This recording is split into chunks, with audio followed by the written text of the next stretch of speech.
کل کے ڈان اخبار میں ملک کی صورتحال کی تصویر کشی بڑی خوبصورتی سے کی گئی۔ ریاست 4 ستونوں پر کھڑی ہوتی ہے۔ تصویر میں عدلیہ اور میڈیا کے ستون گر چکے ہیں۔ پارلیمنٹ لڑکھڑا رہی ہے۔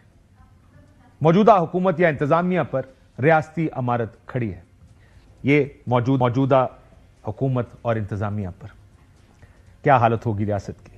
ویسے اگر آمریت کی منظر کشی کی جائے تو یہ تصویر آمرانہ نظام پر بھی فٹ بیٹھتی ہے۔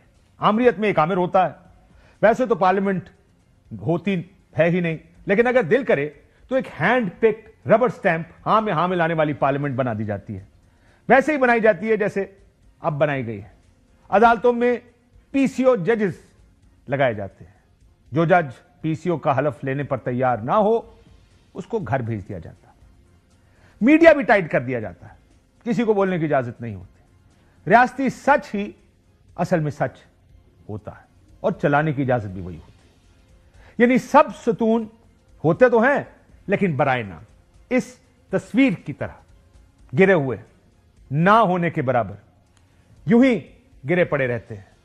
بہرحال اس منظر کشی پر ہم آگے چل کے مزید بات کریں گے۔ آج یہ سب بحث کرنے کی وجہ اسلام آباد ہائی کورٹ ہے۔ ملک کی دوسری ہائی کورٹ سے اسلام آباد میں 3 ججز لائے گئے۔ ویسے یہ کام تو پہلے بھی ہو چکا ہے، پھر اس مرتبہ اتنا شور کیوں ہے؟ اس لیے کہ جو کچھ کیا جا رہا ہے وہ کیا ہے اور کیوں کیا جا رہا ہے اس کو سمجھنے کی ضرورت ہے۔ پہلے دیکھتے ہیں کہ یہ سب کچھ کیوں ہو رہا ہے۔ فارم 47 کی حکومت یہ سب اس نظام کو طول دینے کے لیے کر رہی ہے۔ نظام پر مکمل کنٹرول کرنے کے لیے فیصلے کیے جا رہے ہیں تاکہ سٹیٹس کو برقرار رکھا جا سکے۔ جیل والے جیل میں رہیں، حکمران حکمرانی کرتے رہیں۔ گزشتہ 2 سال سے ایسا ہی چل رہا ہے اور لگتا ہے ایسا کوشش کی جا رہی ہے کہ اسی کو آگے چلایا جائے۔ اگر حکومت مقبول ہو تو نظام کو مضبوط کرنے کی کوشش کرتی ہے، کمزور ہو تو نظام کو کنٹرول کرنے کی کوشش کرتی ہے، زور سے اداروں کو تباہ کرتی ہے، طاقت کو سینٹرلائز کرتی ہے۔ بہرحال ایک سیاسی جماعت کی زبردستی حکومت بنائی گئی۔ یوں وہ ستون جو کھڑا ہے، جو اس تصویر میں کھڑا ہے، وہ یہی انتظامیہ یا حکومت ہے جو اتنی ہی نمائندہ ہے، اتنی ہی جمہوری ہے جتنا آپ اور میں جانتے ہیں، طاقتور کافی ہے۔ اب سمجھیں کہ کیا ہو رہا ہے۔ پہلے ہم نے دیکھا کہ کیوں ہو رہا ہے، سٹیٹس کو برقرار رکھنا ہے، ہو کیا رہا ہے اور کیسے ہو رہا ہے۔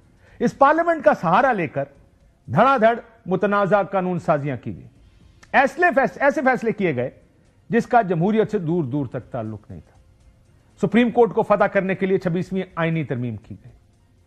جعلی مینڈیٹ کو برقرار رکھنے کے لیے ملک بھر میں کام کرنے والے الیکشن ٹریبونلز میں ریٹائرڈ ججز لگا دیے گئے۔ یہ سب قانون سازی کے ذریعے ہوا۔ احتجاج اگر اسلام آباد میں کوئی کرے گا 3 سال کے لیے اندر قانون بنا دیا گیا تاکہ احتجاج ہی نہ کر سکے۔ اور جب یہ سب کافی نہیں تھا، میڈیا کو کنٹرول کرنے کے لیے پیکا کا قانون لایا گیا۔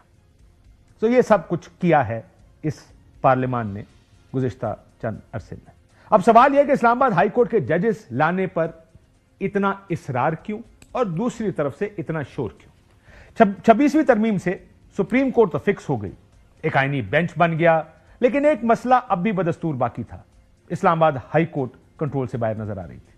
اسلام آباد ہائی کورٹ کے چیف جسٹس نے سپریم کورٹ میں ایلیویٹ ہونا، جس کے بعد اسلام آباد ہائی کورٹ میں خط لکھنے والے، آپ کو خط یاد ہوگا جو 6 ججز نے لکھا تھا، وہ خط لکھنے والے 6 ججز میں سے کسی ایک نے چیف جسٹس بننا تھا۔ چنانچہ آئین کے آرٹیکل 200 کا سہارا لے کر ججز کو دیگر صوبوں سے امپورٹ کیا گیا تاکہ مخالف ججز کی تعداد اور غلبے کو ختم کیا جائے، اور اس سب سے بڑھ کر چیف جسٹس اپنی مرضی کا لگایا جائے۔